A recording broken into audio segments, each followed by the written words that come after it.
Boker Tov, everybody. I mean, on the Siddur, that Gesla David and Barchi Nefshi are also part of the Siddur too, but they'll have to wait. I don't know if I'm going to do, but by the way, let me just say now, in 2 weeks, I'll do next week, I'll do on the Siddur, that's the plan, and then please God, in 2 weeks, we'll switch to the Machzor that we'll do through Sukkot. Well, please God, we'll have a class on the Friday, Chol Hamoed, Sukkot, so we'll probably do two classes, Rosh Hashanah, two Yom Kippur, and whatever. So that'll be in the Machzor. What is important, I'll send to you, is beginning also in 2 weeks.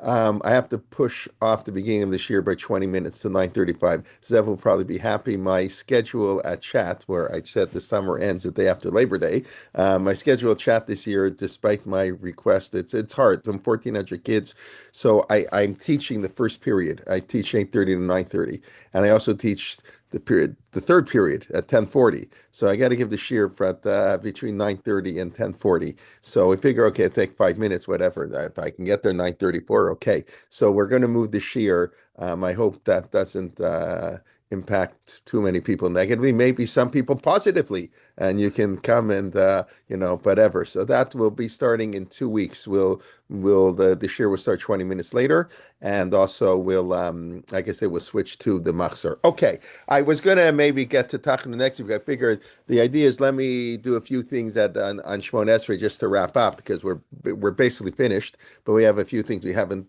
discussed and obviously things to review if we want, but figure then it's sort of clean, and then we'll start, please God, towards the end of October after Yontif, we'll start on Tachanun, and we'll do the Monday and Thursday Tachanun, right, and the everyday Tachanun. So I don't know how long that will take us. Tachanun is actually a beautiful tefillah, which most of us don't pay attention to. I mean, maybe I shouldn't. I never used to pay attention to, and we be very happy. Everybody's happy when we don't say Tachanun. The old joke I can say it now, and if you don't remember the joke in 6 weeks, I'll repeat it again. The Hasidim don't say Tachanun very often. They always some Rebbe's Yortzeit, so and the Hasidim turned the Yortzeit into a happy occasion. It's kind of funny and strange.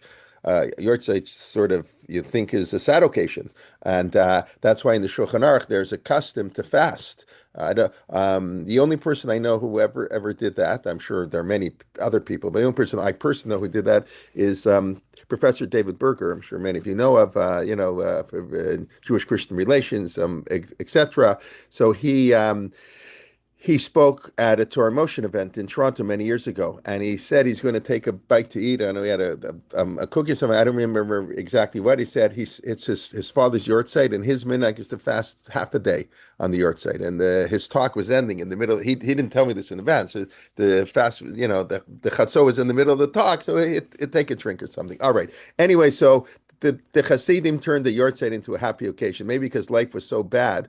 That death is better, it's better in the heavens, whatever. When the Hasidic movement started, it started because life was pretty not good for Jews. It was Chmielnicki massacres were not so far beyond, and Shabtai Tzvi, and persecution and poverty, so they said, no, let's have joy. So they turned everything into upside down. So one of the things they did is they made a yortzeit, a happy occasion, saying to make a kiddush. So when there's a yortzeit, they don't say tachanu. It's like a holiday. So they have a calendar. This is what every day of the year, whose Rebbe's Yortzeit is. So you don't have to say Tachanun. There are only 4 days they couldn't find Rebbe's Yortzeit. So then we don't say Tachanun because Baruch Hashem, nobody died on those days. So you get the whole year, don't have to say Tachanun. Okay, let's get back here. So we were talking last week, the last pasuk. We said this is in addition to the addition, right? Elokai Netzor is our personal prayer after Shmon Esrei is over. And we added, that was the prayer, I forget, Reb Hamanuna, I think, I don't even remember now, right? The 11th Tefillot that the Gemara listed that people said after davening, and Elokai Netzor, asking God to help us not to talk Lashon Hara. We spoke about that last week, of course, and in prior weeks. And then after we finished that, we had this notion, so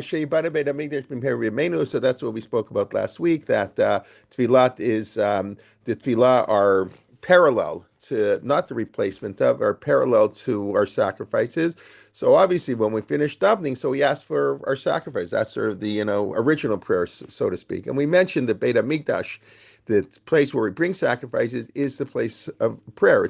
this week's Parshat, tomorrow, Parshat Re'eh, the centrality of the Beit HaMikdash. One of the innovations of Judaism is you can't worship God wherever you feel like it. I mean, on some level, we of course, but we can't worship God in a formal, official way with sacrifices. Ki im el hamakom, Yishrei v'char Hashem. We can only do it when the place God chooses. And I'm sure many of you know, or maybe it's just interesting, the Torah never tells us what that place is. We only find out in the Vim. That place is Jerusalem. The Torah never refers to Jerusalem as a place of ascension, just a place that God will choose to place his presence. He could have chosen somewhere else, and the Torah you don't know where. Maybe God didn't know himself, so to speak. Maybe he was unchosen. It's unclear. But all we do know is that once we come into the land of Israel, you cannot offer sacrifice wherever you want. The centrality of worship, which is in the temple, and that worship is done both through tefillah and through korbanot. So after we say our tefillah, we say Yehi Ratzon Sheyibana Beit Hamikdash B'mheri B'menu. So we ended off last week. We're talking about this extra edition, and you can tell me if it's in your siddur. It's not printed in every siddur. The pasuk in Malachi, who Malachi is the last of the prophets of the Treasar. He's the last of the prophets. We don't exactly know who he is. He's Malachi is like a weird name for like Malachi means a messenger, an angel. He's God's messenger. That's what all prophets are. Prophets, every Yeshayahu is also a Malachi. He's a prop. He's a messenger to bring God's message to man. But some say it was Ezra.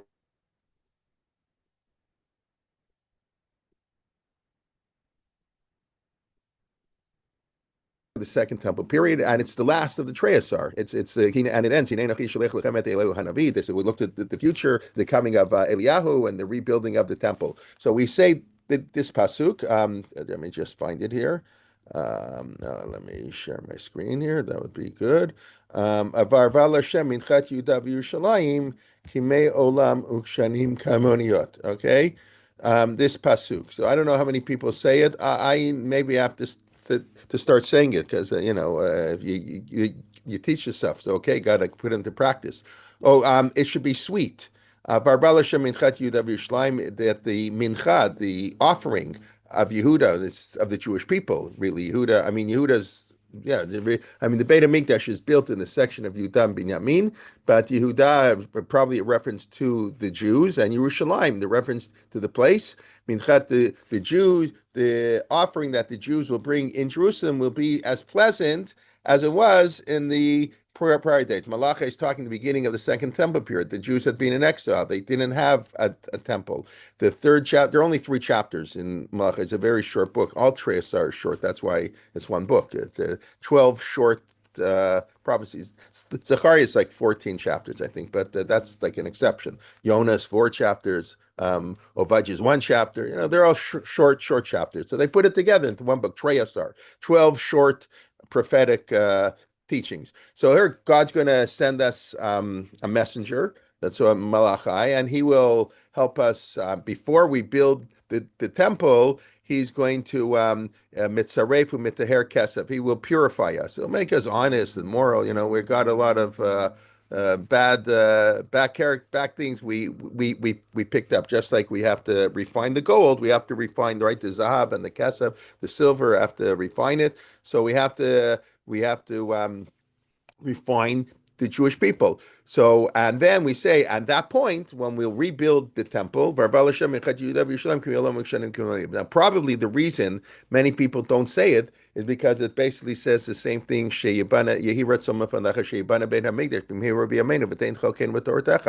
same thing. I mean, here it adds the sweetness of it, our revut. But whatever, it's a similar theme. That's my guess why I think most people, say but I don't think most people say this. It's just my gut feeling. You can tell me if I'm wrong. Because they have the similar thing. What I said I would pick up on is this unbelievable comment of the Malbim. And Malbim, of course, dies in 1870s, I believe. I mentioned last week. He wrote part of the, here I'll just the Malbim is part of this 19th end of the 18th, 19th, beginning of the 20th century movement to biblical commentary, right? As many people know, I was talking to somebody last week, right? Oh yeah, yeshiva guy. I gave a whatever. I spoke in whatever between Mincha Marv last week one day, and there was nobody in Clanton Park. Fine, whatever. So a guy I didn't know he was visiting. He came to visit. It was very nice. We were talking a little bit. So I mentioned nobody learns Tanakh anymore. Yeah, what yeshiva teaches Tanakh, and even if they begrudgingly, they have to do Shtay Mikra, Bachat Targum. So they read over the parsha, maybe with Rashi. They don't really learn Rashi because to learn Rashi you need to be a Torah scholar, but you need a Chamalivowitz to teach your Rashi. Rashi's the hardest of the commentaries, not the easiest of the commentaries. Anyway, I mean the words might not be the hardest, but what he's driving at is the hardest. But anyway, we know that for all kinds of reasons, Jews did not study Tanakh. Some perhaps are maybe slightly valid, not too valid. And it was a neglected field. It still is a neglected field, unfortunately. Now that in the modern Orthodox community and with the state of Israel, Tanakh is seeing a flourishing, but that's only in the modern Orthodox community. And there's okay, that's not for now, different ways of learning Tanakh. And of course, it's coming back to real. But what happened is, starting in the late 18th century, really with the Ktav Kabbalah, I believe, Rav Mecklenburg, we had a whole series of great Torah scholars writing commentaries on the Bible. That hadn't happened in 500 years. Since the early, I don't know, the 13th century, after the Ramban. What great, I mean, the Barbanel, but the Barbanel was not a great Talmudic scholar. You would not know, I'm sure he knew 100 times more Talmud than I knew. But when we're talking about to be in the major leagues, or the cream of the crop, the top 50 of all time in Jewish history, the Barbanel doesn't make that list of Talmudic scholars. He's the Barbanel because of his Tanakh abilities. Talmudic scholars did not spend their time on Tanakh very much. And that changed a little bit. And the reason that changed is modernity, biblical criticism. So many of the commentaries are to show the unity of the Bible, the critique of the reform, let's say, on the oral law. The rabbis made up the oral law. So that people like the Malbim didn't see the Torah. The whole point of their commentary is to show the connection, how the oral law is derived from the written law. They didn't make it up. It's in the text. You just have to read the text very carefully between the lines. Anyway, so the Malbim is one of those people, a great Talmud scholar. He's not known for his Talmudic things. He's known for his commentary on the Chumash. And anyways, he was offered to be the chief rabbi of New York, and I can't say it like this, but Baruch Hashem, that's a terrible thing to say. He died before he had the opportunity to take the job, but believe me, the job would have killed him, like it killed RJJ, Rabbi Yaakov Yosef, who did take the job. That was one of the worst jobs you could have, the one and only chief rabbi of New York, and that will never happen again for 500 years. That scared off anybody to become chief rabbi of New York. A disaster ship of disasters, but that's another. Anyways, back to the Malbim. So but just to know, he lived in Romania mainly, and I believe. So he writes here. What does it mean that we ask God to restore the sweetness, like in prior days, Kimei Olam, like in his and the days of here they translated the days of yours. It's very interesting. Kimei Olam is future past. Ukshanim Kadmoniad, and in the previous times. So he said it makes sense. His first comment makes sense. Perush Chazal Kimei Olam Kimei Moshe, like the times of Moshe. That's Kimei Olam. Moshe is forever. Olam is eternity. Moshe gave us the Torah. That's probably the connection between Olam, eternity, and Moshe. Ukshanim Kadmoniad, and the years gone by. That's Shlomo. Shlomo is the one who built the Beit Hamikdash. So we say that we'll build the third or the second temple, really, in Malachi, but for the future, for us, for the third temple will be as glorious as the first temple of Shlomo. We know that the second temple was not as glorious as the first temple. Many things were missing. He says in the time of Shlomo they had miracles. The divine presence was much more noticeable. There really wasn't. There was no Urim V'Tumim. That's what the special the vestment that the Kohen Gadol wore, that God could communicate him through lighting up letters, whatever. So that didn't happen in the second temple. There was no prophecy. God didn't speak to man anymore and directly. So then he adds this very strange thing that we left. Kimei Olam, Kimei Noach. Noach. Wow. Ukshanim Kamoniot, Kimei Hevel. Hevel? We pray that it should be as beautiful as time of Hevel. Well, Hevel is the first, Cain and Hevel were the first one to bring any sacrifices. Okay, maybe. Noach has saved all of humanity. Okay, I hear that. Give me a lump. So without Noach, we wouldn't be here. We're all b'nai Noach. Abraham is also a descendant of Noach. So we pray it should be like Noah. I know it's still a little strange. And then what he says more is even stranger. Shelo hayata avodah zarah b'meim. There was no idol worship in their time. So therefore, we're praying that when we say this verse, we're praying that God should restore. We should have life as good as it was in the times of Noach and Hevel. Now, maybe somebody can help me understand this because the last time I looked in the Chumash, the times of Noah were not so good. Vatishachet aretz livnei elohim. And you know what? The times of Hevel weren't so good either. Like Hevel, he was murdered. Like that's not so great. Let's pray for the times of Hevel when one brother can kill another. What's going on? So the bottom line is I don't fully understand what he's saying. That's the truth. And what do you mean there was no idolatry? Batishachet aretz. They did everything wrong. So maybe not so much idolatry. So again, you could say what I sort of tried to say. Well, Hevel, they're the first one that brought sacrifices before they killed him, and whatever. It was a pure world, and achvais, and it could be talking about Noah after the flood. In other words, the world of Noah after the flood, when there was just the family and everything was so beautiful. It wasn't so beautiful either then. Noah got drunk and his kids came in and did terrible things to him. I don't know. So it's very strange. I don't fully understand that, but I want to throw that out there. If maybe somebody, can explain what that means. But I also, I think it is the idea of linking our faith with the non-Jews. In other words, prayer and the temple that we've mentioned 100 times, that the purpose of the temple is a beit tefillah l'chol amim, a house of prayer for all people. That means most people coming to the temple in the vision of Yeshayahu were not Jewish, because the Jews are a small percentage of the people. Today, as far as I know, Israel gets many more non-Jewish tourists than Jewish tourists. There are more Christians. There are more Christians who visit Israel than there are Jews. I mean, there are many more Christians in the world. Yeah, hold on. So we'll get that in a second. How many more, evangelicals are there? There's so many more evangelicals in the world than there are Jews, but still, a lot of them care more. But whatever, they go more. So it's not surprising. So the temple was mainly a place for non-Jews. I know that sounds really weird, but that's what it says. That's what Yeshayahu says. And obviously, the role of the Jewish people, it's the same Yeshayahu, is to be an Or L'Goyim. That's from Yeshayahu. And we mentioned a few weeks ago, the whole purpose of Torah is to inspire the world. 2,000 years of exile has dulled that for us. We don't see ourselves role is concerned about the world at large. I think that's a terrible thing. That's a corrective we need to do for our community, but it's hard. 2,000 years of persecution will make you not care so much about what the world thinks and what the world is doing.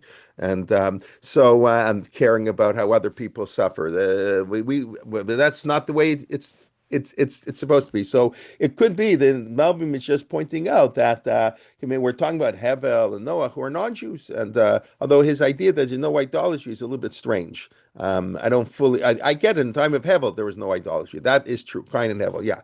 And the time of Noah, it's very hard to say. I mean, the Rambam, he specifically says Enosh. That's when idolatry started. You can disagree with the Rambam, fine, but whatever. By Noah, it's very hard to say. But perhaps there's some connection to that non-Jews. It's like Reb Soloveitchik says. Who's buried in Marana Machpelah?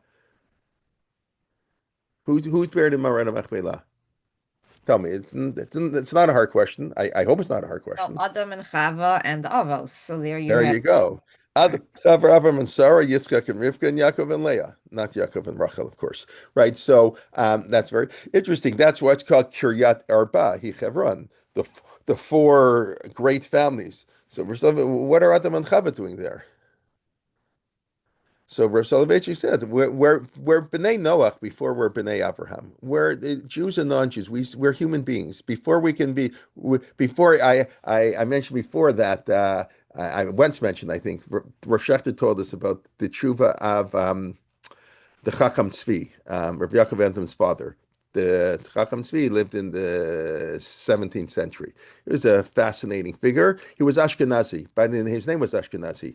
But he's called a Chacham because he served as a rabbi in Amsterdam to the Sephardic community. So the Sephardim called their great rabbi Chacham. So it's Chacham Tzvi Ashkenazi. It's a funny combination. So he was also an original thinker, like all great rabbis are, and he has a tshuva. Uh, Somebody asked him, people, you got to answer what people ask you, I guess. So people ask him, can you count the golem towards a minyan? Can you count the golem? The a non-human, whatever. So it was actually I meant you say everything's mean Hashemayim. I mentioned David Berger earlier about fasting on Yahrzeit. So I heard from David Berger a joke once. He said to us, "Can you done with the golem? I done with golems every day." What are you talking about? But okay, that's a joke. Okay, and if you don't get it, it's better. Um, so he um, so he has a truth. I guess somebody was serious. Can you count the golem? If you believe these stories, the golem did all these things. So he writes that before you become, in order to count, the first requirement to count for a min, you have to be a human being. The golem's not a human being. The second requirement is you have to be Jewish.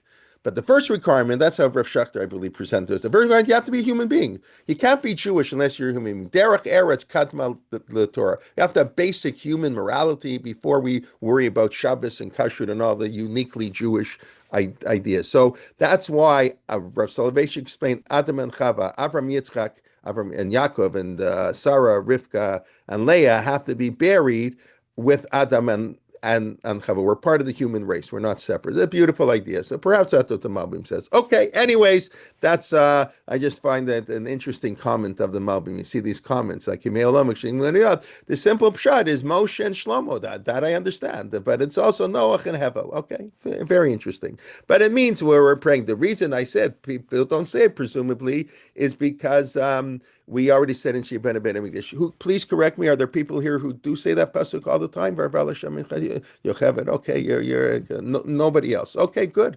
Yochevet, you're going to lead the charge here. What can I say?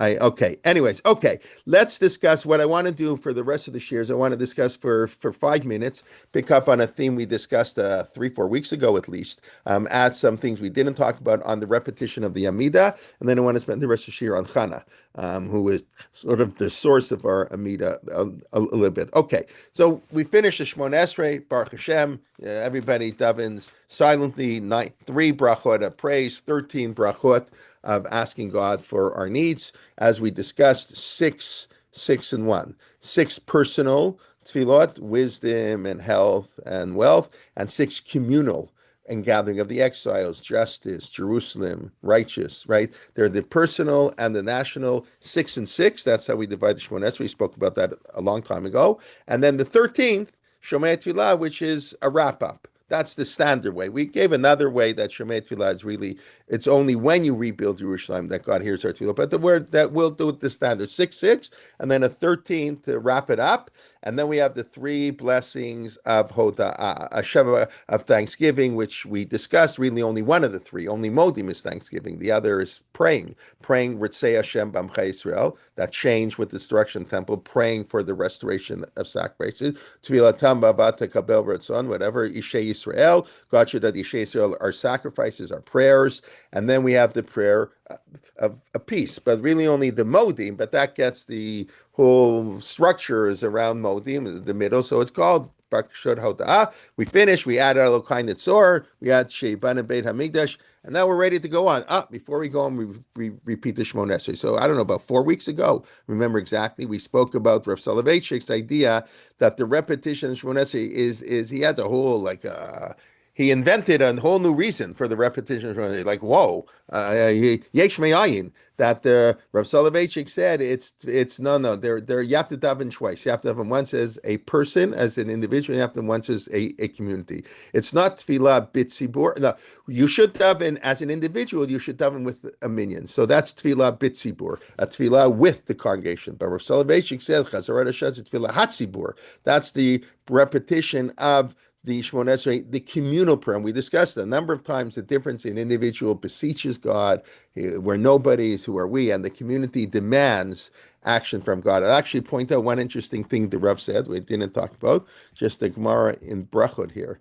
It's interesting how the Rav could pick up like on things that nobody pays attention to. That's he sees things, whatever that nobody else sees. Okay, Kama Yisheh ben Tefillah L'Tefillah. This is a Gemara in Brachot. The Gemara is discussing, what happens if you forget to daven. So we have this very funny idea, which we normally don't have. If you forget to daven, you can make it up in the next tefillah. And that really relates to the fact that tefillah is really a daily obligation. The Rambam says you have to pray once a day. Well, we have a custom to pray 3 times a day, but the Rambam's assumption that there's a biblical mitzvah once a day, all the day, it doesn't really matter what time you daven, whatever. But we have divided. So I guess that's why you didn't that once. The rabbis allowed you to make it up. Of course, all you have to daven is the Shmon Esrei. Like if you miss Shachrit, if you sleep in till 1 o'clock, you get back from camp. You have a kid who's a teenager one day. He sleeps in till 12 o'clock noon. I'm sure maybe people here don't know of such things, but I heard of such things. Okay, they sleep in till 12. It's too late. They can't daven Shachrit anymore. So when they daven Mincha, they daven choice. They don't daven all of the of Shachrit. They only daven Shmon Esrei because that's davening. Davening is Shmon Esrei.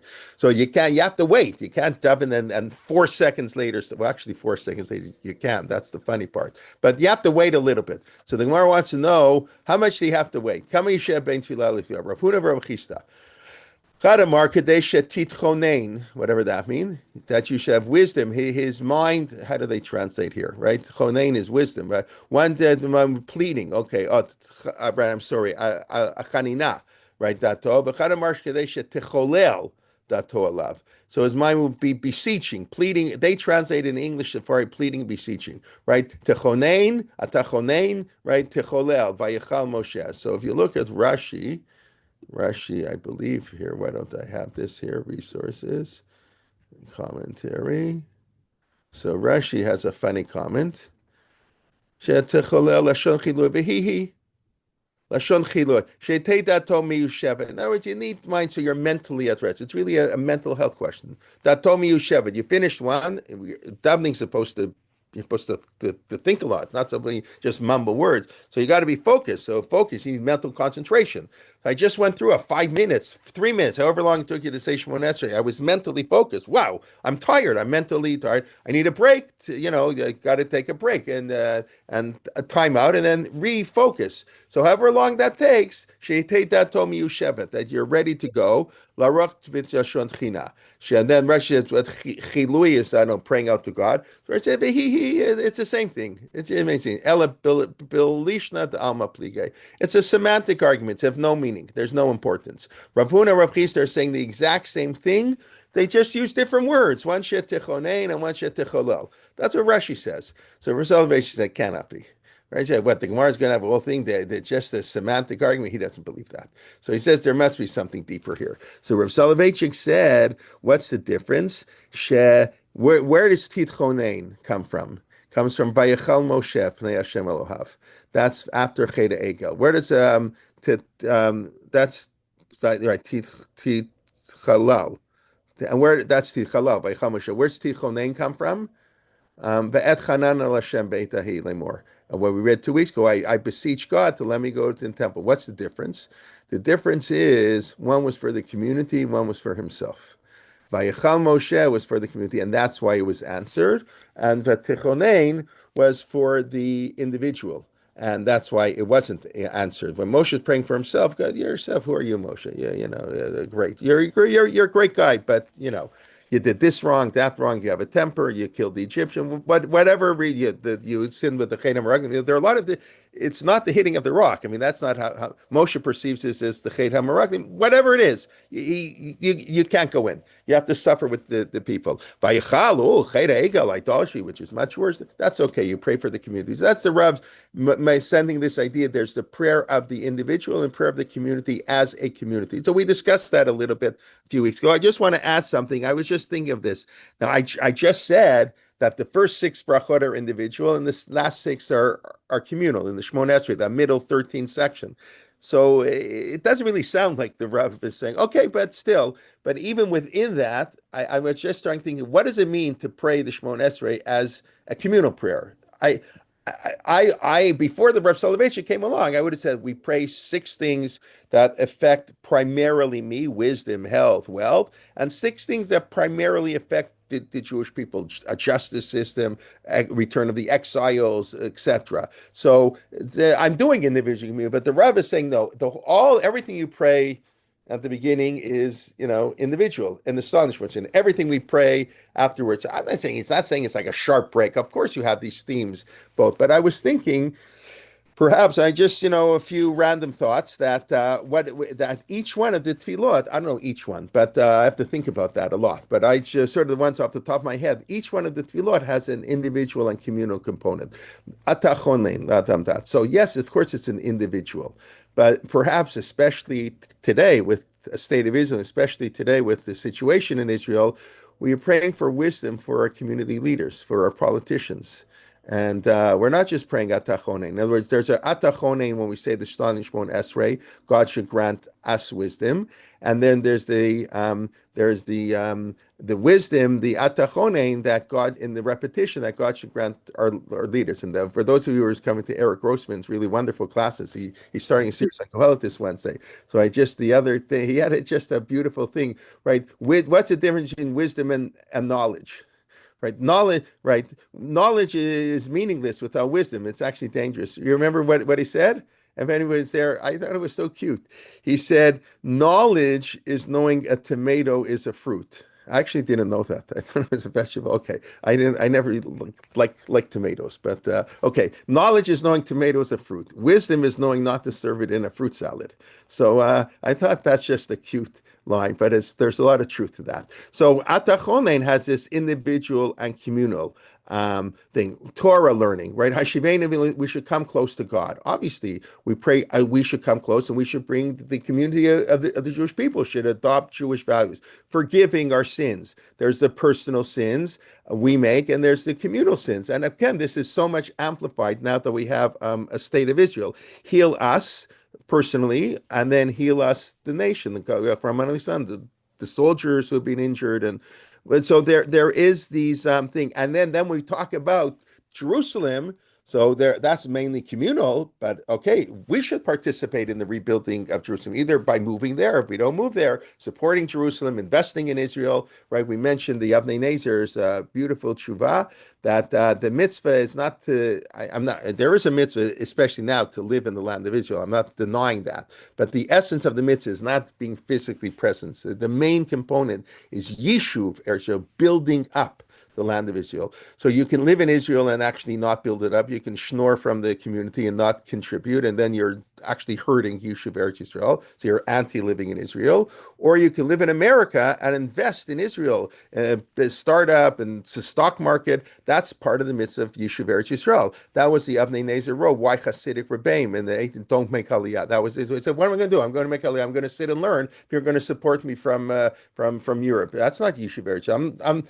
I'm not doing anything. If I go to kibbutz, he didn't say that. I don't think he said. If I don't take kibbutz, I'm building up to sit and learn in Eretz Yisrael. That's what the Avnei Nezer writes. A great Hasidic master who was a great Torah scholar, one of the not so many great Torah scholars, and that's right. Yishuv Eretz Yisrael, Rav Schachter. How do I know this? Rav Schachter in the first RJJ Journal of Halakha and Contemporary Society, was first published, I think, in '81. And I was in YU, and he has an article. Maybe it's in the second one. I don't know, first or second one. He has an article on the mitzvah of living in Israel, and he discusses that the mitzvah is really to build up the land, not to live there. So you pray for Yerushalayim. There's an individual component. There's a communal component. Pray for the economy. Obviously, we're praying Barech Aleinu Shana Tova. We should do well, but the economy should do well. It doesn't always work. Sometimes people do well when there's a recession. They sell short in the market. They make a lot of money when everybody else suffers. No, so everybody should do well. So I think there is this notion to think about. It's a very interesting notion that there's the private and communal prayer. Even if you want to say the silent Shemon Esrei is focused on the private aspect and the repetition on the communal aspect, but each one of the tilot, you have to go through. think about it. As you go through the tefillah at mincha today, or maybe before mincha, take every week, take one bracha and think about it, what it means to me on a personal level and what it means to us, the Jewish people. Zev, you patiently had your hand up. You didn't interrupt me yet. Okay, yes, what's your question? You said Rabbi Soloveitchik explained that the repetition is a communal prayer. So then, does he explain why we don't do it at Maariv? Yeah, it's a very simple reason we don't do Marv, because you don't have to daven Marv. Marv's a minhag.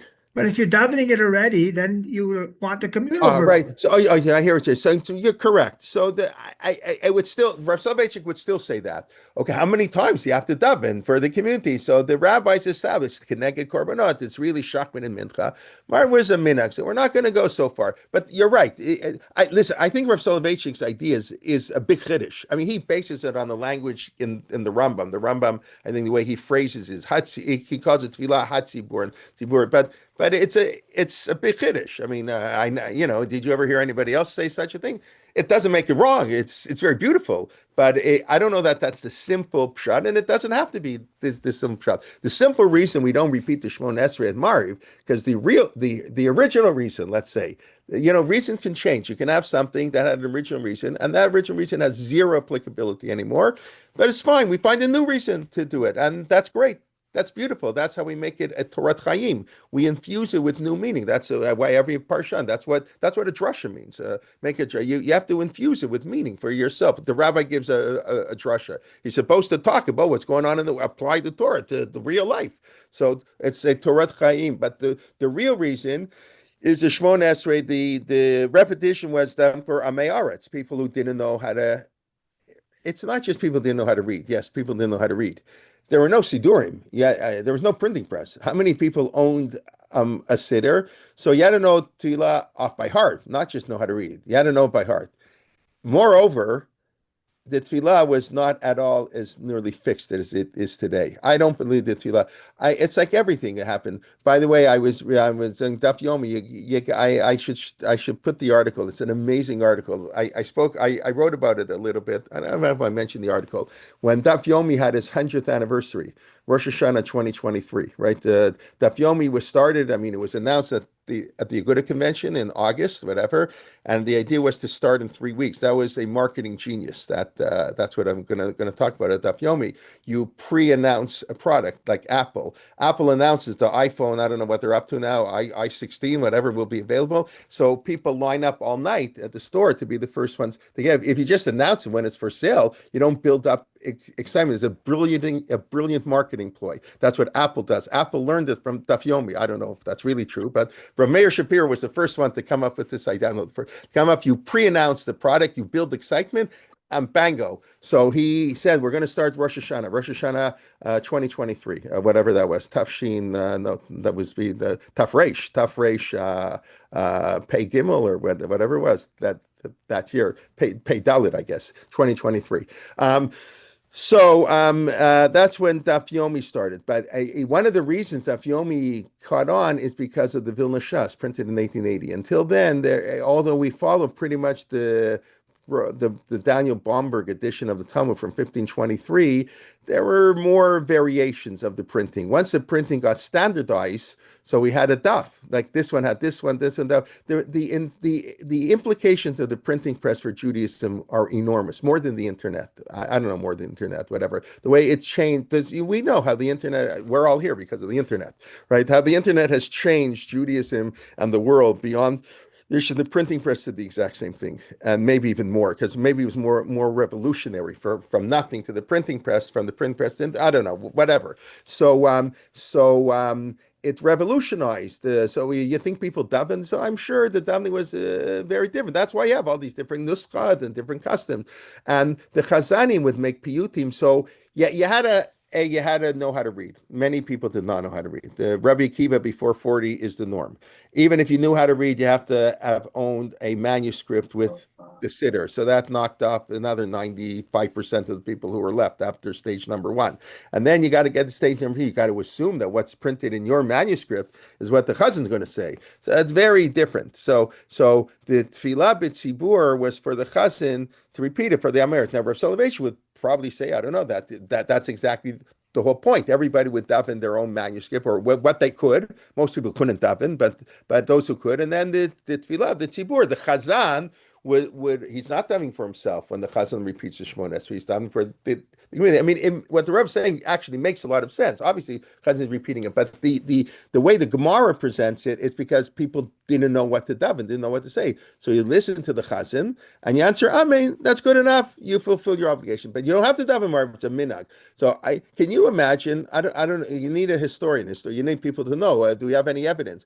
You come to shul. You can't read Hebrew, right? You come to shul to listen. Listen. Think about our shuls on Rosh Hashanah. I don't know today. It's growing up, whatever, in the community shuls where people come. The 3-day a year Jew, Baruch Hashem, where we don't have enough of them anymore. It's not that they became Orthodox; they became assimilated. Halavai, we should have more 3-day a year Jews. But the 3-day a year Jew comes to shul, doesn't know what's flying in the machzor, doesn't have anything. But he sits and he listens and he answers. Now they have to stand straight. Rav Shechter, Rav Soloveitch, they would stand with their feet together during, not just stand for the Chazar Shet, they stand with their feet together because it's a new tefillah. It's a tefillah had a tzibur Tamidei Chachamim who know this. I usually don't even stand for a tefillah the tzibur. When I was a rabbi, did I'm not saying it's you have to, but this idea, if you're taking it very seriously, so not only do you stand for the repetition of the Shemona Esrei, you stand with your feet together for the repetition of the Shemona Esrei. You're actually davening. You're listening and you're answering Amen to a new tefillah, the tefillah tzibur. But the origins is, of course, the people who didn't know how to daven. At least let them daven once, so to speak. At least let them have the tzibur. But people came to shul.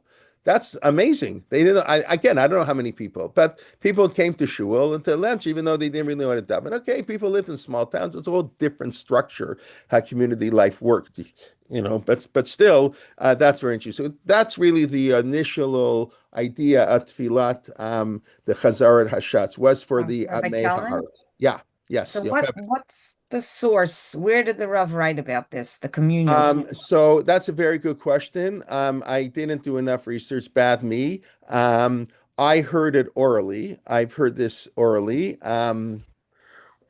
You heard it from the I have to check. recording? Last week I'm still looking for my book on Hasar Malchut. I'm not doing so well, right? So I have to look where it is. My guess, I have to look. Maybe I have read it in Worship of the Heart. I'm not sure. And there's the Rav books. I really have to look. I don't remember offhand. I'm saying it as Torah Shabbat Peh. If that's okay. But I don't have the actual source with me right now. But and even if the Reb didn't say, which he did, of course, so I'm saying it, whatever. But it's better if the Reb says it. You'll believe it more. Okay. Anyway, so that's really what it is. Okay. Now, then the Rav said, of course, we daven differently. A community davens demands from God, and a person beseeches. So what originally got me, then I was thinking, I said, you know what? Chana didn't agree with the Rav. Chana, as in, in Shmuel's mother, Rosh Hashanah, like Chana, Elkanah's wife. That Chana didn't. I don't think she agreed with the Rav that an individual can't beseech the Rav. And I don't know that it's like, oh boy, it's an exact contradiction. I don't know if anybody's answering the phone here, but I guess not. Hold on. Because we'll see. I don't know if we'll get there quite there. We'll show how Chana approached God. Basically, with a lot of chutzpah, so I want to spend, I guess, the rest of this year. Of course, I thought I would get there early. I guess I knew I wouldn't, but in theory, I thought I would get to this part of this year earlier than I am. And we won't finish this week. We'll continue with next week, please God. So just let me show you. We know Chana is the basis of prayer, which of course is a fascinating idea. That this idea, that we know women and men are equal in prayer. I mean, it's ridiculous to think that men and women would have different obligations in prayer. It makes no sense. No, a woman doesn't have to pray for health or wealth. It's okay. She shouldn't pray for wisdom. Let only the man pray for it. That's ridiculous. So obviously a woman, that's what the Gemara says. The Gemara doesn't use the word ridiculous. I'm a little bit more, undiplomatic than it was in it. Although the Talmud can be very undiplomatic too. The Talmud says, by Nashi lo by Rachamei. Tefillah is Rachamim, Tefillah is mercy. Obviously, women need mercy as much as men need mercy. So the Mishnah says women are chayiv in prayer. So you can argue maybe the women don't daven marv. Okay, beseder, because the men don't have to daven marv. Well, whatever it is, but men and women basically have the exact same obligation in prayer. We discussed many weeks ago that women are not obligated. It's fascinating. Women are not obligated to say Shema. Shema is not tefillah. We just say tefillah Shemon Esrei, because that's mitzvah Hashesh, as mangrama, the morning and the evening. Of course, a woman has to follow the Shema. In other words, it's not that a woman doesn't have to accept, that doesn't have to love God, or doesn't have to accept the kingdom of God or mitzvot, but to actually say the words of the Shema, a woman is exempt from. Okay, most women, I hope, or whatever, they do the mitzvah anyways. But tefillah, there's no difference between a man and a woman. And our tefillot are derived from Chana. Chana is the source of our tefillot. So let's just take a look. You know what? I'll start with one because I was going to do this afterward, but it's easier because it's shorter. This is the idea. We're coming to more to Sundays, Rosh Chodesh, right? Sunday, Mondays, Rosh Chodesh. So we're going to get into Rosh Hashanah mood. Of course, we know Rabbi Leipzig's kicking off our Elul programming on Friday. Got our new class starting next week and the week after on the Yom Tovim. So the Gemara wants to know, why do we daven as the tefillot that we daven? So we actually never really did this one. I have to do this another time on the Shemon Esrei, but why 18, 19? But here the Gemara says, like, we never discussed why it's 18 or 19. We discussed it is 18, then 19 bracha, but we'll have to leave that for another time. The word says, why do we daven 7 on Shabbos? In other words, the first 3, the last 3, and the one in the middle. Shenev, okay, that doesn't matter. They derived it from Kol Hashem Alamayim, Kol Hashem Arim, whatever, from the milk. What really interests me is this. Hani Tisha, the Rosh Hashanah, connected me. Why do we say 9 tefillot on Rosh Hashanah, right? 3 at the beginning, 3 at the end, Malchiot, Zichronot, and Shofar. We discussed 2-3 years ago, for those who remember, get a special bonus point, that we discussed the Machloket in the Mishnah in Rosh Hashanah. There's a debate. When you daven on Shemon Esrei, we have a problem in the Amidah in Shemon Esrei. What's the problem? The problem is we actually have 10 brachot, because we have the bracha of what we call Kiddushat Hayom, the sanctity of day, Ata Bekartanu, Batitein Lanu, that we say in every Yontev. In addition, we have Malchiot, Zichronot, and Shofar. So Ata Bekartanu, Batitein Lanu, Hashem B'Avad, Yom HaZichron, Yom HaZichron, Mitzrayim. So that requires its own bracha, and Malchiot, Zichronot, and Shofar requires its own bracha. So that's 10. But we're only allowed 9. Chana only prayed 9 times. We get there. So we have to combine something. So there's a debate. What do we combine? Rav Yochanan ben Nuri says we combine Kedushat Hayom and Malch. If in the bracha of HaMelech, Ha'el HaKadosh, which turns to HaMelech HaKadosh, that's where you say Malchiyot. Makes a lot of sense. HaMelech HaKadosh, Malchiyot. That's very normal, makes a lot of sense, and that's why we have B'chein Teim Pachlicha. That's part of Rav Yochanan ben Nuri's Malchiyot. I'm not going to get into it now. I spoke about it 3 years ago. Maybe we can talk about it in a couple of weeks, but that's a leftover B'chein Teim Pachlicha, B'chein Teim Kava, which we do say on Rosh Hashanah before HaMelech HaKadosh, is really the introduction to Malchiyot of Rav Yochanan ben Nuri. And Rabbi Kiva says no. Rabbi Kiva says, no, we just say HaMelech HaKadosh, and then we combine Malchiot with Kedushat Hayom. And that's what we do at Tabach. And in the middle, we start saying Aleinu. That's the introduction to Malchiot. Why don't we just have 10 brachot? So as Rav Soloveitchik says, no, what do you mean? We can't just pray. We need a biblical precedent to pray. What do we pray? You can't just make up prayers. I mean, you can make up prayers, but you can't make up blessings. You can't make up a blessing of prayer. That we have no right to do. That's Rav Soloveitchik. We need a matter. We need permission. So what's the permission? That's this Gemara. That's how the Rabbi interprets. It's not only why 9, it's why do we have permission to say 9. It's not only, so why do we have 9 in Rosh Hashanah? So we need 9. So we have to combine something because of Chana. Keneged Tisha Askarot Shamra Chana B'Tfilati Damar B'Rosh Hashanah Nifkad Asar Rachav Aleya. Chana, right? Leah, she was the only one who didn't have problems giving birth. Since they were famous idea that God, they were remembered. Doesn't necessarily mean they got pregnant then, but that's how Rashi interprets. They got pregnant on Rosh Hashanah, but God remembered them that they will get pregnant. They did get pregnant, whatever. So Chana, okay, so one, and we know that we don't know Sarah how she davened, Rachel davening. So Chana invoked the name of God 9 times. So therefore, we can say a bracha is the name of God. We can say 9 times. So I actually went, of course. You always have to be careful with these gemaras. You know, when everybody knows why we don't eat nuts on Rosh Hashanah, right? Right? Why everybody knows that? A strange custom. Why don't we eat nuts on Rosh Hashanah? Isn't that gematria? Because the gematria of what is it? Egos? I don't even know. Yes, fate. I'm sorry. It's one, Egos Isn't and it fate. fate? Yeah, except they're not the same. it's one off.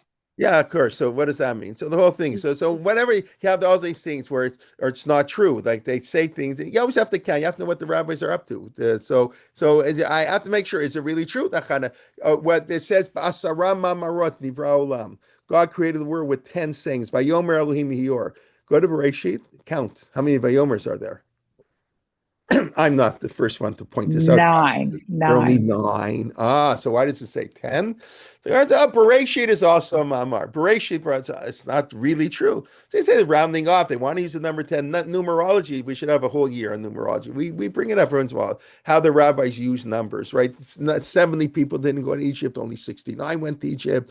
You have all these numbers. They're rounding off of the numbers in the count. Everyone ends at 100, 100, 100. It's a statistically the impossibility. And it's impossibility that 22 of the 24, and the only two are Reuven and Gad, because Reuven and Gad didn't want to go to the land of Israel, so they end at 50 and 30. It's so obvious how the Torah is presenting numbers. They use numbers, so you can't believe it at face value. So you have to count. So I went to Sefer Shmuel and I counted, and guess how many I came up with?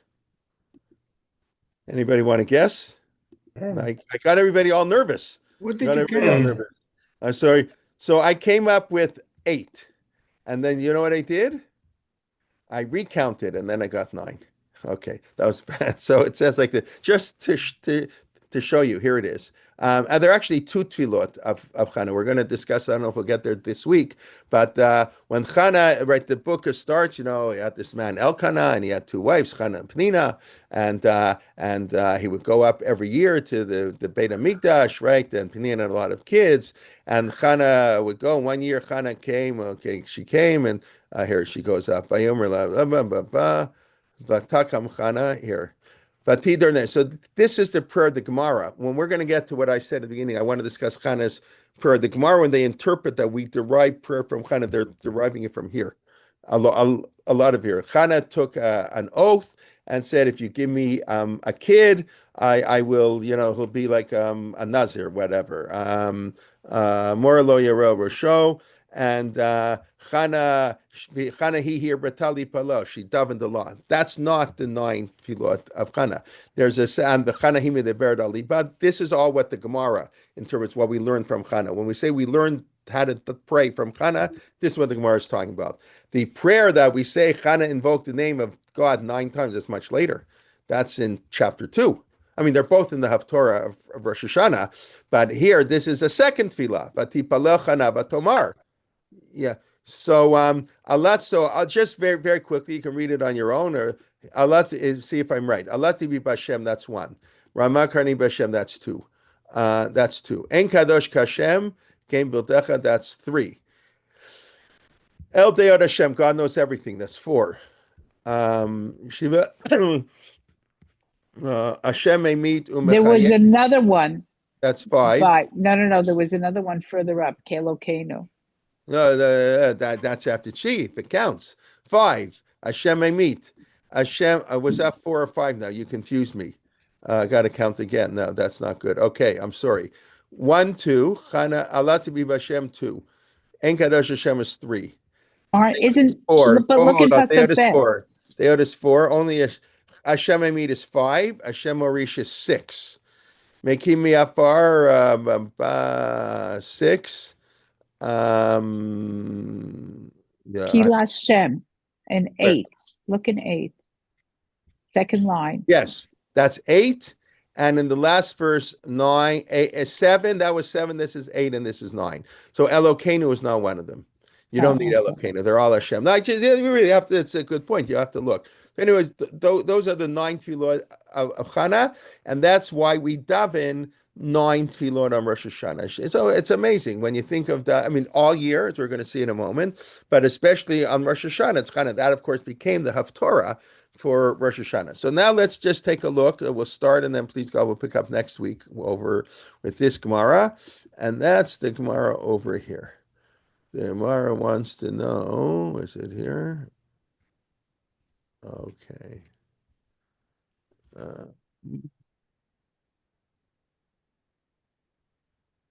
Just give me 1 second. 31b.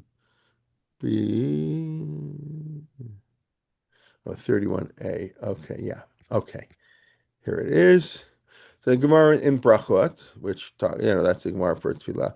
Our Rav HaManuna, he's the one who did Elokai Netzor, I think. Kame Hilchata Givruta Ika Lemishma Mihani Krad Chana. Look how many great things we can learn from Chana. And remember, this is the verse, V'chana medaberet al liba, right? That's right here. That's not in chapter 2 or 9 things. That's up here. That's V'chana medaberet al liba. Here, Batitor Neder. V'chana hi medaberet al liba. She's talking on her heart. It's like a funny expression. Rak sfateh na'ot, only her lips are moving. V'kola lo yishma. This is a source of silent Shmon Esrei. This is why we daven silently. Cannot, you shouldn't hear. Vayech shiva Eli lishikora, and Eli thought she was, drunk. This nutcase woman. Probably not so many women came to the temple in practice. Some woman is standing there, shuckling back and forth, not saying a word. He thought she was nuts, right? It didn't. So the Gemara says, look at all these great things we can learn from Chana. V'chana hi medaberet al liba. Davening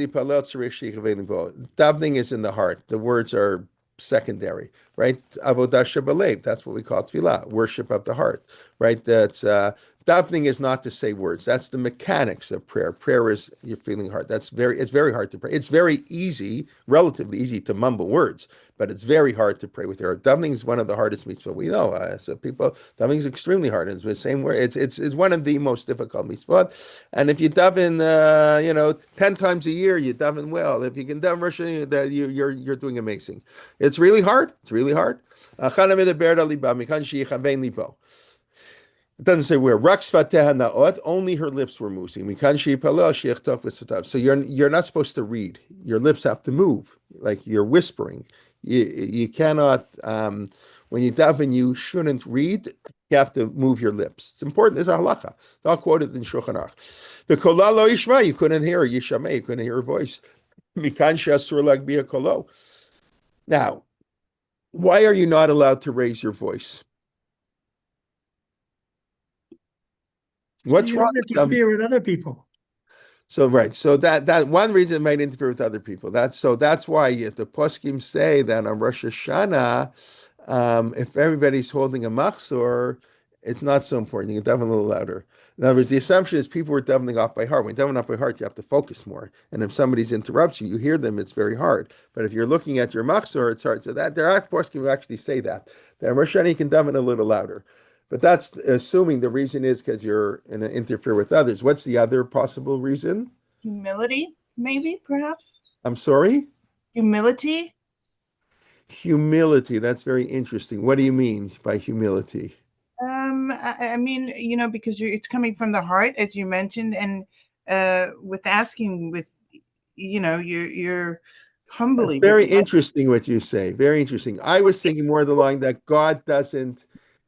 You don't have to yell to God. When you yell to God, it's just that God can't hear us unless we yell. God hears even our inner thoughts, so to speak. But you're sort of flipping that, the flip side, that we should be humble. That we're going to, like what Rav Soloveitchik said, we approach God. We don't yell out what we need. We ask quietly. I think that's beautiful. Yeah, it wasn't me. Thank you. Yeah. So, God doesn't need us to cry. Now, of course, hold on. You walk into, my father took me a few times in Israel. He used to daven, in a stolen Carlin. So you have to show up 45 minutes. I mean, unless you want to be unless you're interested in an hour and a half for Psukei Zimra, you show up an hour late, and then you can get the last half an hour of Psukei Zimra. They yell every word and this and oh my gosh. So what? They're against this Gemara. So no, tefillah is the Shmon Esrei. Psukei, to sing the praises of God, that you should yell. You want the whole world to hear the praises of God, but to pray to God, to ask for our needs. No, that's silently. So that's the halacha we learned, right? That we said many times. Psukei Zimra is not tefillah. So let's just do one more very quickly, and then I see it's getting late. We'll have to review. Okay, Vayech shiveha Eli lishikara. So Eli thought she was drunk. So what do you learn? You can't drink if you're drunk. I mean, you get drunk by drinking. You can't daven if you're drunk. How much do you have to drink to be drunk in halacha? What does halakha consider a person to be drunk? Now, I don't know if this is across the board 100%, but I know for many issues, this is halakhically quoted. How much you have to drink? So what's the law for driving 0.008 and someplace 0.005, right? Blood alcohol. So you have to take a blood alcohol test before you daven. Like, how much you have to drink? Can you daven after at the Seder after 4 cups of wine? I mean, there's no davening after the Seder, but maybe your Seder goes to 4 in the morning, and then you daven the Vatican minyan. The rabbi, they come knocking on your door, Rabotenu Yezman Kriyachma. So what? How much do you have to daven to be drunk? How much you have to drink to be drunk? So the halacha is not very much. A revit. That's what you need to drink to be Yosei Kiddush. So a revit of wine, 3 ounces, 3.3 ounces or so. Different 3.3 ounces, let's say. That's it. So I don't know if that applies for everything, but there are halachas that a Kohen can duchen if he's had that to drink. A rabbi shouldn't paskin a shaila. Whatever paskin shaila means, and not everything a rabbi. There's this psak halacha, but whatever. So there are. You don't have to drink so much to be drunk, and there is the halacha does distinguish between drinking a little, where you may have the halachic status of being drunk, and really being drunk. But then it's for sure it's a we can't have. So that's interesting. Okay, Wine used to be concentrated. Huh? Wine used to be concentrated, and You're saying you're saying when the Gemara it... says a revit, they meant more than our revit of wine. That could be actually. I've looked into that. You could be very right. Yeah, thank you. That a revit of wine back in the time of Talmud meant pure wine. That's an interesting point. I don't know. I have to look this up now. If the halachic svarim, when they quote that, revit, make mention of that, I just don't remember. Thank you, Morris, for that. Okay, it's it's phone. They're busy here this morning. Okay, so just let me. I don't know. You know what happens when nobody's home? When one person's home, somebody answers the phone. When 4 people are home, nobody picks up the phone because everybody thinks somebody else is going to pick up the phone. Like anybody could do it, nobody can do it. That thing they put up on in the bosses. And at work, anybody could have done it, and nobody did it because I don't remember how the whole thing goes, but you know what I'm talking about. Okay, so what did we discuss? We discussed Kimei Olam Ukshanim Kadmoniyot, right? This fascinating idea of the Malbim that we're praying for the times of Hevel and Noach. There was no idolatry then. That's very strange, very very difficult. What do you mean there's no idolatry then? Yeah, Hevel, no idolatry, but these were not great times. I mean, murder, the destruction of the world. But you can say maybe Hevel and Noach themselves, they were righteous people. Okay. Or you can say it's Noach after the flood. Or you can say really it's not meaning it literally because the rabbis say it's Moshe and Shlomo. But what we're talking about is that the incorporating of non-Jews into our tefillot, that our Beit HaMikdash space for non-Jews, Marada Machpelah, non-Jews are buried somewhere we think of. Prayer and the Beit HaMikdash serves a function for all of humanity. It's when the world's at peace, etc. So that's why we're referring to Noach and everybody. That's just very interesting. Okay, we discussed the repetition of the Amidah, the Rav Soloveitchik's idea that it's a different prayer. You have to pray personally, you have to pray communally, and then we discussed that the personal prayer has communal components, and the communal prayer has personal components. Each one of the blessings has a focus. We need wisdom for me, and us, and the individual. We need wisdom for our people. We need economic prosperity for us. We need economic prosperity for the whole nation, etc. Each one of the brachot, personal and communal. Of course, the reason is because the people didn't know how to pray. They really didn't know how to pray. They were Amorati, and that's most people. And even if they did know how to read, they didn't have a siddur. And even if they did have a manuscript, probably it wasn't the same everywhere. It changed from place to place depending on who the chazan was. He was just more. They would add piyutim, add all kinds of things. With the printing press, made everything pretty much all the same. And we discussed that an individual, of course, prays much differently than the community prayers, and then we just started with Chana. The Chana is the source of prayer in general, how to pray, and women pray equally to men. She's the source of our 9 tefillot on Rosh Hashanah, because the name of God appears 9 times, 9 brachot. And then we started to discuss her actual things we learned from her. Okay, anybody question? Just let me see more. So Rabbi Felder, you always like to quote Rabbi Felder. Good. Sefer Ageret Hatiul. I don't know that sefer. I never, I don't know what that book is. And okay, that we say Yehi Ratzon because of the Gemara and Sanhedrin and Satan Buch, and that's emeritus part of the Beit Hamikdash on taking steps to honor Hashem.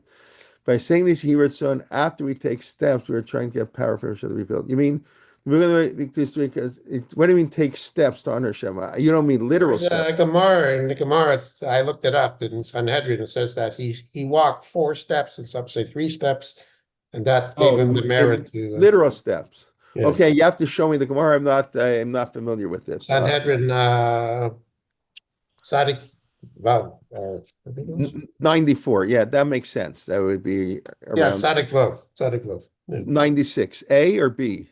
Aleph or Bet. All right, I'll find it. Okay, thank you. I don't know. Okay, there is this notion, right, that by Machatzit Hashekel, that we give Machatzit Hashekel to preempt Haman, because Haman was going to give Machatzit, get all the shkalim he gave to, these are midrashim. Obviously, I don't think Haman was giving the shkalim to knock off the Machatzit Hashekel we give, but the rabbis are saying the merit of our Machatzit Hashekel will defeat the shekel that Haman gave. Of course, it also has a thematic connection, right? What has Haman said? Where it makes no mifurazim with we're divided people. A machazit shekel is way to unite our people. That's how you always have to look at it. Not what the language, the semantics. You have to look at what's the thematic connection between Haman's shekels and the machazit shekels. So here too, I don't know what's the connection. I have to look between the steps, quote unquote, of the Sanhedrin and the steps that of the Nebuchadnezzar, the steps that we're taking back. But okay, thank you. Doesn't Eliezer say Diber Elibihi in the Chumash? When I don't know. When does he say Chayei Sarah? Let's look that up right now. Chayei Sarah 24:45. Okay, he's going to find a wife for Rivka. Just very quickly, I put 24. I mean, I'm sure you're right. I just want to look at it inside. So. 24:45. Aniter machalad the barely be. I spoke to my heart.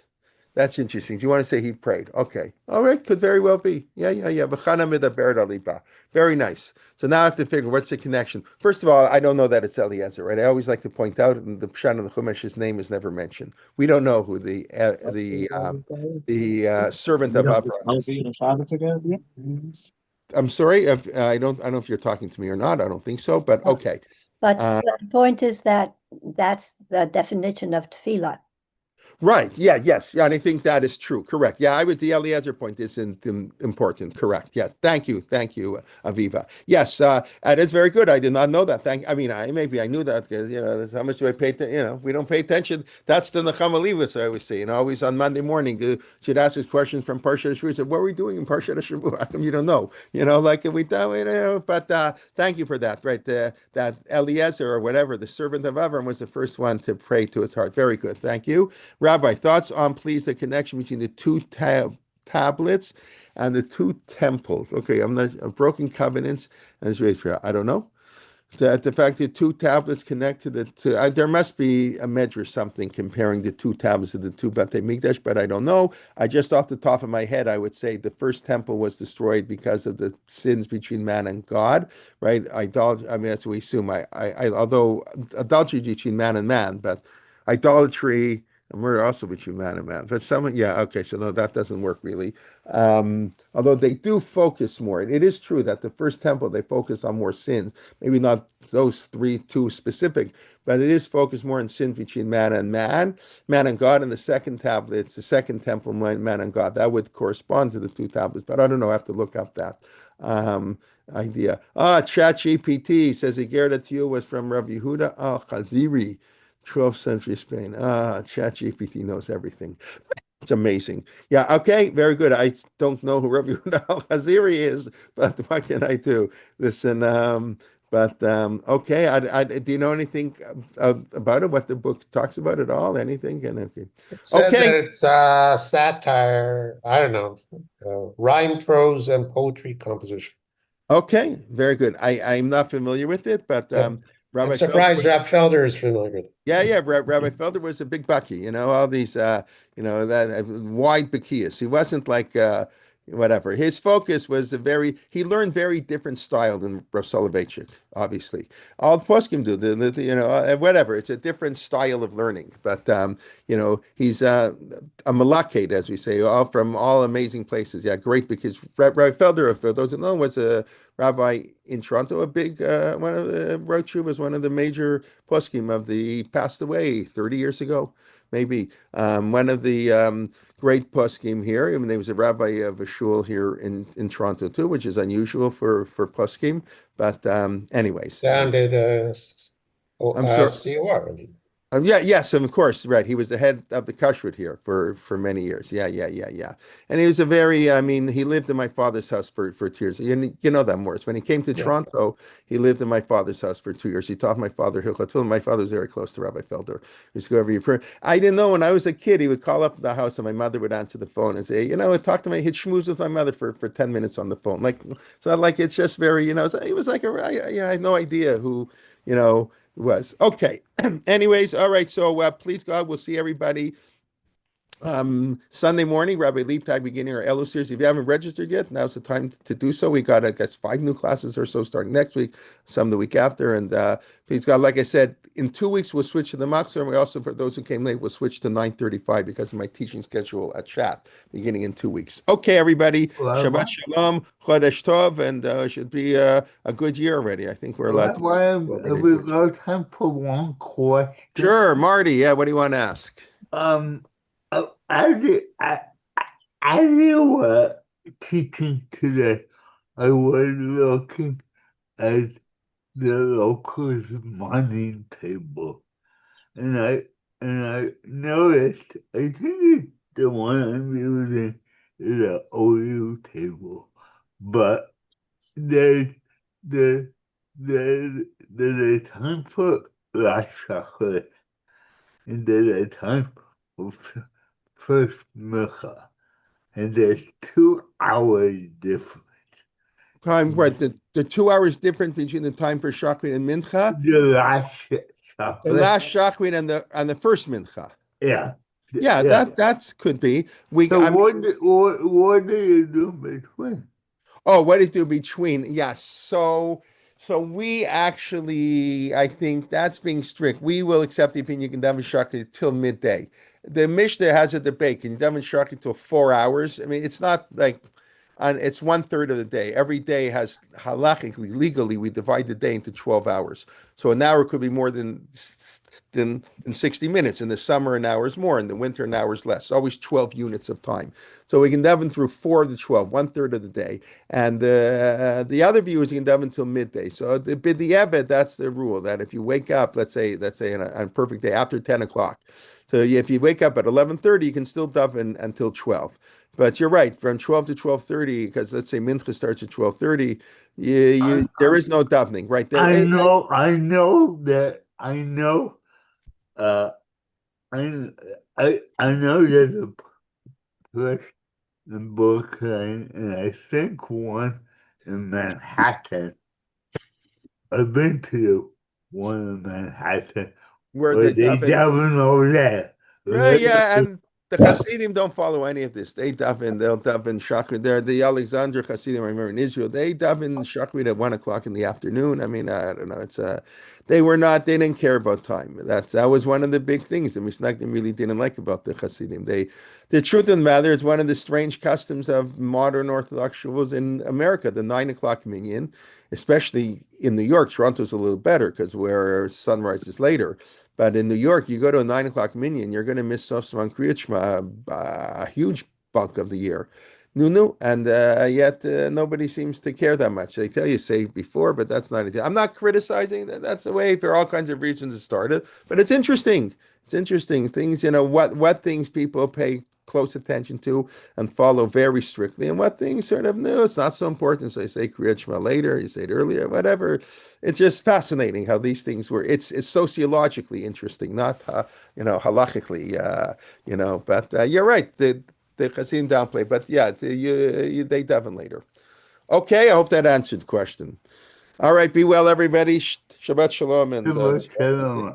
okay, bye-bye. Ta-ta. Shabbat shalom.